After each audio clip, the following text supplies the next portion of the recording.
તો આજે આપણે ધોરણ 12 નું યુનિટ 1 રીડ 1 એનું નામ છે કેન યુ ઇન્સ્ટોલ લવ. હવે તમને એમ કીધું હોય કેન યુ ઇન્સ્ટોલ લવ એટલે તમે જનરલી જોયું હોય કે સોફ્ટવેર ઇન્સ્ટોલ કરતા હોય આપણે આવી રીતના. પેલા જૂના એક્સપી હતા ને આ એની સિસ્ટમનું મેં બતાવ્યું છે. તો તમને એવો વિચાર આવે, કોઈ એમ પૂછે કેન યુ ઇન્સ્ટોલ લવ, તો તમે શું જવાબ આપો?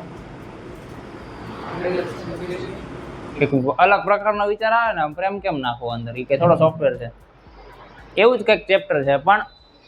પણ એના પહેલા એક બેઝિક ઇન્ટ્રોડક્શન હું તમને આપી દઉં કે એલન મસ્ક છે ને, આને ઓળખતા દઈશું, ઓળખોશ? એલન મસ્ક એણે એવું વિચાર્યું હતું કે તમારા મગજમાં કાણું પાડીને જો આવી ચીપ નાખી દેવાની, પછી કમ્પ્યુટરથી બધું ડેટા મળે, કંટ્રોલ થાય, એવું બધું થાય, એવું કરેલું હતું. બરાબર? એટલે આપણે એવું વિચારીએ કે કાના જે વ્યક્તિની વાત થઈ રહી છે એમાં ઇન્સ્ટોલ કરવાનું આવશે લવ. કેવી રીતે ઇન્સ્ટોલ કરવાનું આવશે લવ? તો એની અંદર કમ્પ્યુટર આપણા મગજની હારે કનેક્ટ હશે ને આપણે એમાં લવ ને બધું આપણે કંટ્રોલ કરી શકતા હશું, ઇન્સ્ટોલ કરી શકતા હશું, બધા ઇમોશન્સ ને બધું એવું હોઈ શકે. પણ થોડુંક આપણે છે ને હિન્દુઇઝમ પ્રમાણે વિચારીએ. જો બ્રહ્મા આપણે ખબર ઘણી વખત કહેવાય છે ભગવાન ઉપર બેઠા બેઠા બધું કંટ્રોલ કરે, બધું જોવે છે. તો એવું હોઈ શકે કે ઉપર એક ઓફિસ છે બહુ મોટી, અને એ ઓફિસની અંદર એક આસિસ્ટન્ટ બેઠો છે અને એની પાસે આપણો કંટ્રોલ છે, ત્યાંથી આપણા બધા અપડેટ્સ આવે છે.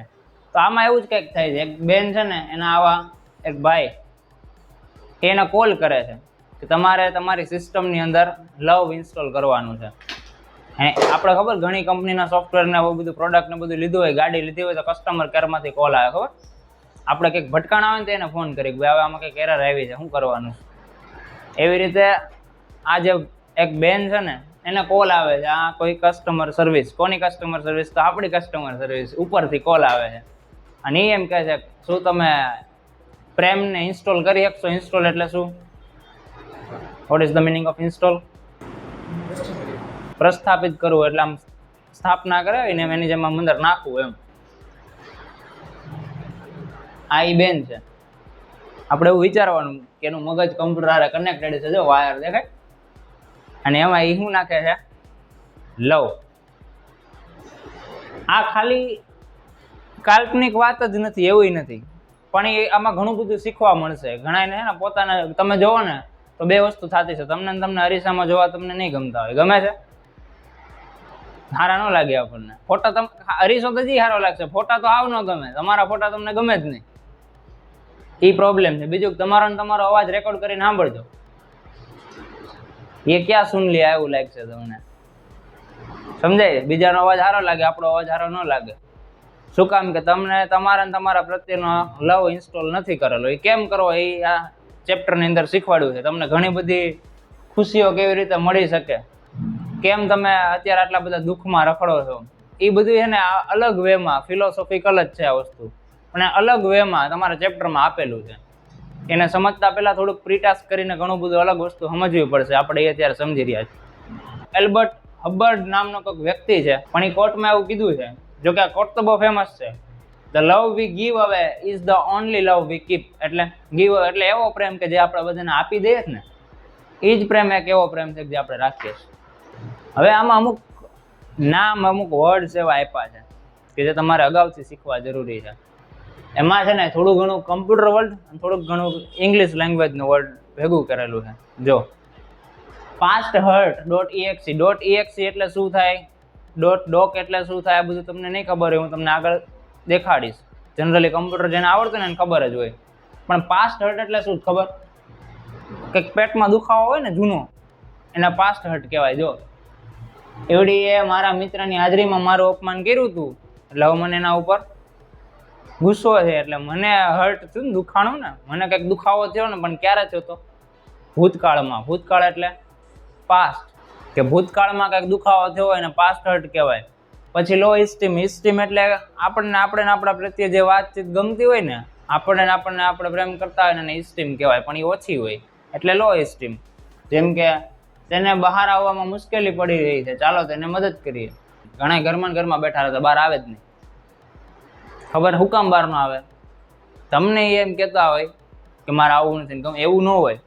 ભાઈ પોતાને નીચા સમજે છે, સમજાણું? એને ખબર છે કે આ આપણે અહીંયા બહાર જવું ને પટકી જ પડવાની છે, કાંઈ લેવા દેવા આપણે હાલી એમ છીએ ને એવું સમજતા હોય એટલી બહાર આવતા એવા લોકો હોય ને આપણે હેલ્પ કરવી પડે ને એનામાં શું હોય તો કે લો ઇસ્ટીમ હોય. શું હોય? ઇસ્ટીમ ઓછી હોય. હવે ખબર પડી ગઈ. પછી છે ગ્રજ. ગ્રજ એટલે શું ખબર? કોકને આમાં આવે ને એમ થાય બે ઢીકા માર લો, એ અમુક વ્યક્તિને તમે જો એટલે એમ જ થાય બે ઢીકા માર લો એટલે તમને એના પ્રત્યે ગ્રજ હોય. શું હોય? ખબર પડી? હેટ હોય બહુ જાજી, એને ગ્રજ કહેવાય.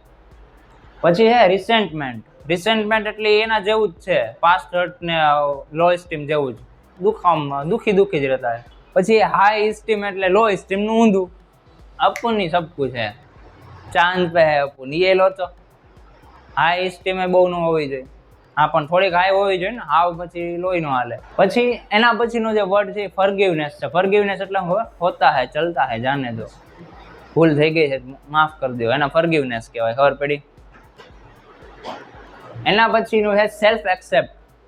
તમે જોવો ઝાઝા ભાગે વર્ડ એવા જ આપ્યા છે તમારે તમારી જાતને એક્સેપ્ટ કરવાની છે, એવી જ વાત છે એમાં ઝાઝા ભાગે. જોયું તમે?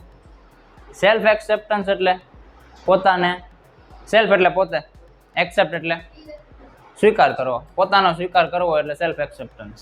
પછી છે રિયલાઇઝ વર્થ. રિયલાઇઝ વર્થ એટલે શું ખબર? તમારી કિંમત જાણવાની કે તમારી વેલ્યુ કેટલી છે.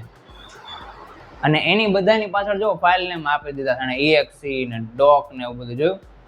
સેલ્ફ ક્રિટિક એટલે શું? પોતાની આપણે ક્રિટિસિઝમ કરવાનું, એટલે આપણે ચેક કરવાની, ટેસ્ટ લેવાની આપણે કેટલામાંથી. પછીનો વર્ડ છે ગુડનેસ. .doc. ગુડનેસ એટલે ગુડ એટલે વોટ ઇઝ ગુડ? હે? સારું. અને નેસ એટલે પણ, ગુડનેસ એટલે સારાપણું, ગુડનેસ એટલે સારાપણું. પણ એની પાછળ ફાઇલ નામ આપી દીધું .doc. હવે તમને હું સમજાવીશ કે .exe શું છે. જો આ વર્ડ આને કેમ બનાવ્યા છે ખબર?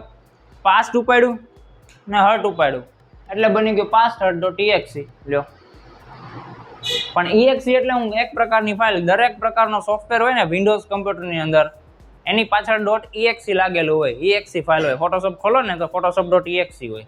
શું હોય? ગમે એ સોફ્ટવેર વિન્ડોઝમાં ખોલો ને, આપણી એપ હોય ને એની ફાઇલનું નામ હોય .apk. શું હોય?